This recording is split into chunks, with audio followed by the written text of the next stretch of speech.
Bonjour, je suis Marc Divinet. Je suis heureux d'être avec vous à l'occasion de cette vidéo qui fait partie d'une série de vidéos sur le marketing B2B, le marketing des produits et des services destinés aux entreprises. Les 8 premières vidéos concernaient les différences entre marketing B2B et B2C, concernant le client, le produit, la vente, etc. La 9e vidéo concernait les études, comment on réalise des études particulièrement en B2B. La 10e concernait la modélisation de la filière et du processus d'achat. Et cette 11e vidéo est la première sur la stratégie qui couvre un certain nombre de décisions, des décisions sur la cible, sur la proposition de valeur, sur le positionnement et sur le modèle de business, le business model. Et donc, cette première vidéo va être centrée sur la cible et la proposition de valeur, avec un certain nombre d'outils que nous allons découvrir ensemble. Voilà, c'est parti. Alors, quand on parle de décision stratégique, on parle de quelle décision? En réalité, il y a 4 décisions stratégiques. La première, c'est la cible. À qui vend-on? La deuxième, c'est la proposition de valeur. Qu'est-ce qu'on va vendre et quelle valeur on veut apporter au client? Puis ensuite, il y a le positionnement, c'est-à-dire quelle position on veut prendre par rapport aux besoins, qui est très rationnel en B2B. Et enfin, le business model, c'est quelle source de chiffre d'affaires on va avoir et quelle source de profit. Cette vidéo va se concentrer sur les 2 premières, c'est-à-dire la cible et la proposition de valeur. Pour cela, on va utiliser un certain nombre d'outils. Et le premier outil, c'est la matrice Arthur D. Little, qui, avec une vision de haut, va étudier s'il y a des barrières à l'entrée et si on a des avantages concurrentiels. Dans l'hypothèse où il y a des barrières à l'entrée fortes, par exemple, il y a un investissement technologique très important à faire, ou bien il y a beaucoup de brevets qui bloquent aujourd'hui l'entrée, à ce moment-là, eh bien, à partir du moment où j'ai un avantage concurrentiel fort, je suis en position très importante. Si, par contre, j'ai un avantage concurrentiel fort, mais les barrières à l'entrée sont faibles, je peux avoir beaucoup de concurrents qui peuvent rentrer et il va falloir que je me batte pour maintenir cet avantage concurrentiel. Et de la même façon, si les barrières à l'entrée sont fortes, mais je n'ai pas une bonne position concurrentielle, je vais me battre pour me maintenir, mais je serai protégé contre des concurrents. Bon, bien entendu, la plus mauvaise position, c'est celle où je n'ai pas un avantage concurrentiel et il y a des barrières à l'entrée fortes. Et donc, cette matrice aide à dire, bon, je renonce à ce type de marché. Et si on prend l'exemple du marché des satellites, il y a effectivement une barrière à l'entrée très forte avec des investissements technologiques importants à faire. Et donc, il va falloir que pour que j'ai également un avantage concurrentiel, j'ai un double investissement, à la fois technologique, mais 2 fois plus fort, puisqu'il faut que je dépasse les concurrents existants. Par contre, à l'inverse, la fabrication de textiles est une industrie qui est facile, les barrières à l'entrée sont faibles, et donc on a un avantage concurrentiel qui est relatif, puisque tout le monde peut se mettre dessus, et donc j'ai un risque d'avoir rapidement quelqu'un qui va me dépasser. Autre matrice qui est intéressante, c'est la matrice de Hansoff, qui dit, en fait, elle dit, regardons un peu notre position par rapport à nos produits et nos clients. Est-ce que c'est intéressant de vendre nos produits vers d'autres clients? Et est-ce que c'est intéressant de vendre de nouveaux produits à nos clients existants? Et donc, la position de confort, c'est d'avoir des produits actuels avec des clients actuels. Et les directions d'extension de cible peuvent être des clients nouveaux et l'extension de gamme peut être des produits nouveaux. La position la plus difficile, évidemment, ce serait d'attaquer des clients nouveaux avec des produits nouveaux. Donc, cette matrice en soft suggère des pistes d'adjacentes par l'intermédiaire de clients ou bien de produits existants, de direction un peu plus facile à prendre. Si par exemple, je suis spécialisé dans un logiciel de BTP, je peux me poser la question, j'ai des clients dans le domaine du BTP, est-ce que je leur propose un nouveau produit qui serait par exemple un logiciel CRM pour les industries du BTP? Ou bien inversement, est-ce que je vends mon logiciel de BTP vers d'autres clients qui seraient par exemple à l'étranger, en Asie, etc.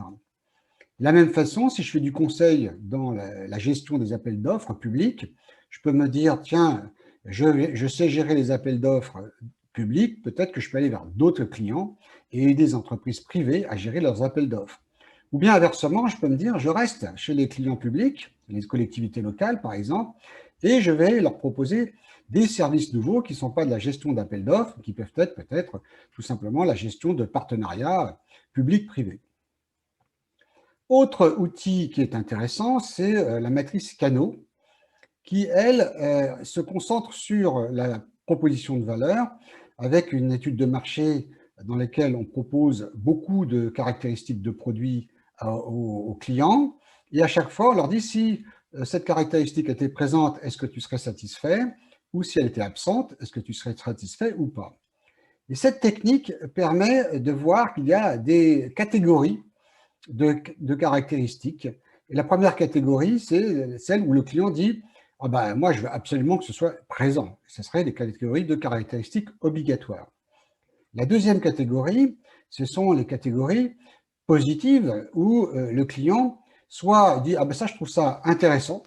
Oui, ça pourrait bien m'aider, ça pourrait m'apporter de la valeur.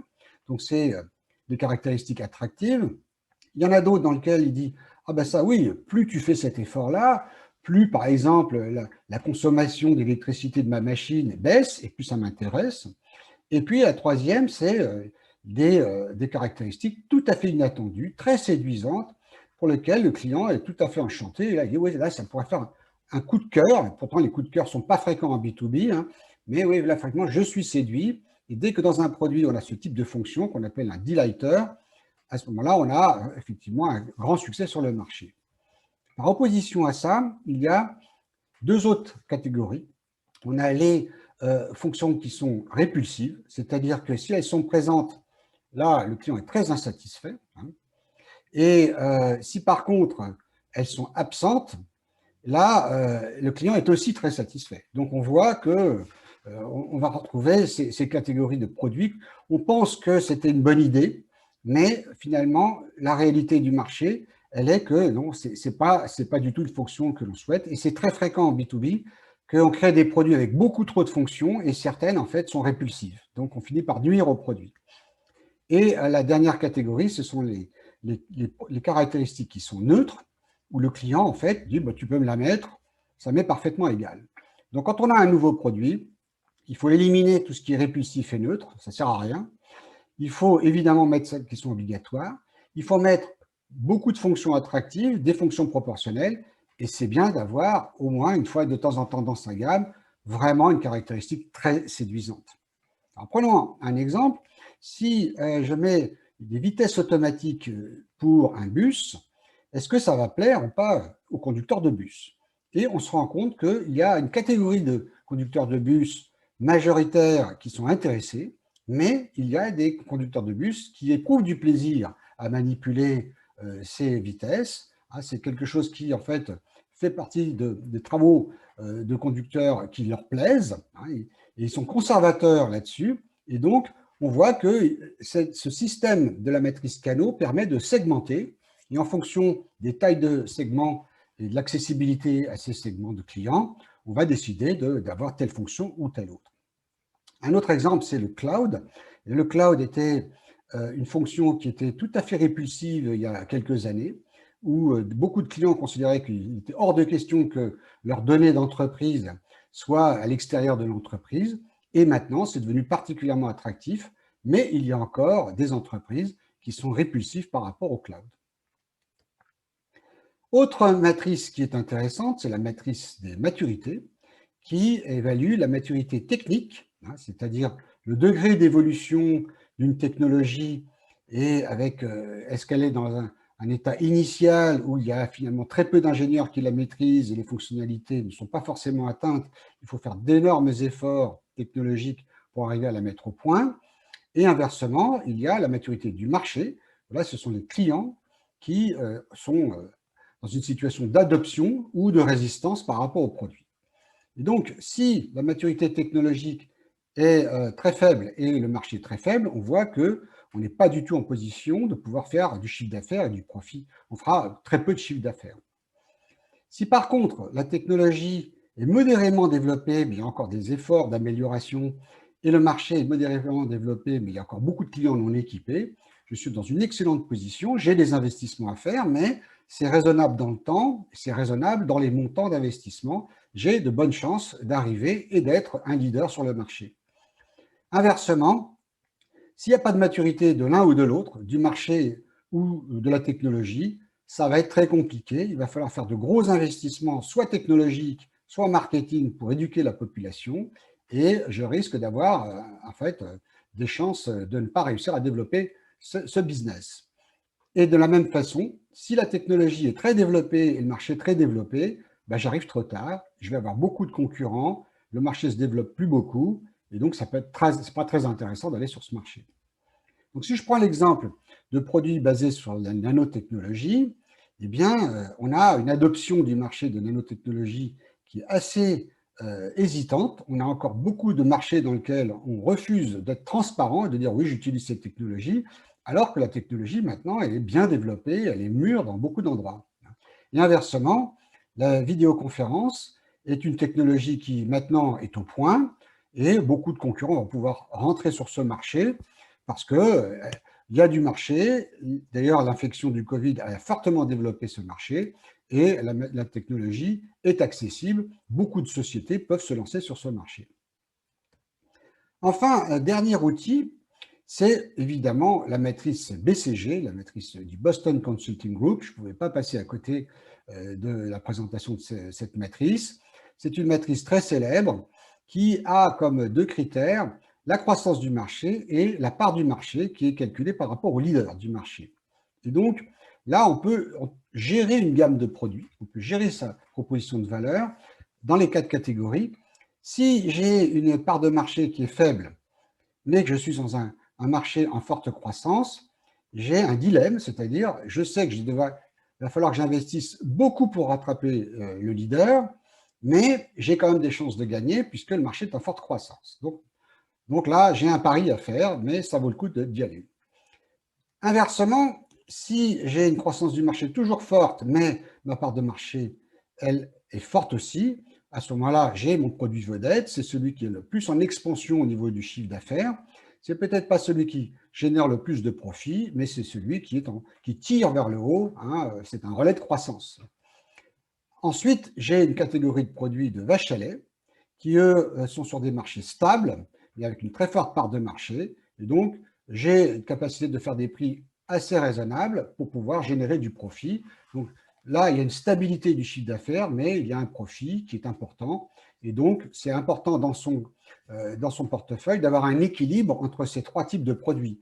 Des dilemmes sur lesquels je parie, des vedettes qui me tirent le chiffre d'affaires et des vaches à lait qui me ramènent du profit.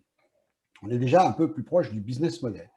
Par contre, les poids morts, eh bien, ce sont les produits qui ont une part de marché faible et une croissance de marché faible, et là, il faut les éliminer du marché. Donc, si je prends l'exemple du camion électrique, on voit qu'on est dans une position de dilemme. Les fabricants de camions se posent la question, est-ce que je dois y aller ou pas? Le marché va partir. Est-ce qu'il faut que j'investisse aussi lourdement dans cette technologie? Si je prends le pétrole brut, là, on est plutôt une vache à lait, puisqu'on a un produit qui est mûr, mais on a une croissance du marché qui est bien, bien plus faible, qui est même en décroissance. Et donc, aujourd'hui, je tire de l'argent de ces produits-là, mais c'est peut-être pour pouvoir investir ailleurs. Et enfin, si on prend par exemple les éoliennes offshore, on est dans les vedettes, puisque le marché est en explosion, mais il faut investir beaucoup. Et donc, on a des vedettes qui vont bientôt devenir des vaches à lait dans quelques années, qui vont procéder à générer du cash. En conclusion, beaucoup d'outils aident à décider de la cible de l'offre. Et la prochaine vidéo, on va étudier le positionnement et le business model et on reviendra aussi sur des outils concernant la cible et l'offre. Donc, c'est important hein, de bien définir ces 4 points pour partir en termes de stratégie. Donc, quelles activités je peux vous proposer? Eh bien, je vous propose d'étudier le site web d'une entreprise B2B et vous allez vous réfléchir en disant quels sont les clients de cette entreprise et quels pourraient être d'autres clients. Également, quels sont les produits vedettes qui, à votre avis, sont en forte croissance et quels pourraient être des produits complémentaires vers les clients existants et qu'elles ne proposent pas. Et enfin, les produits qu'elles ont, est-ce qu'il y a parmi ceux-là des produits qui ont une maturité technologique récente et donc il y a un grand avenir puisque si la société investit dans ces technologies-là, elle a des chances de faire beaucoup de profits dans l'avenir. Voilà, je vous remercie pour avoir suivi cette vidéo et je vous propose un prochain rendez-vous pour une autre vidéo. Au revoir.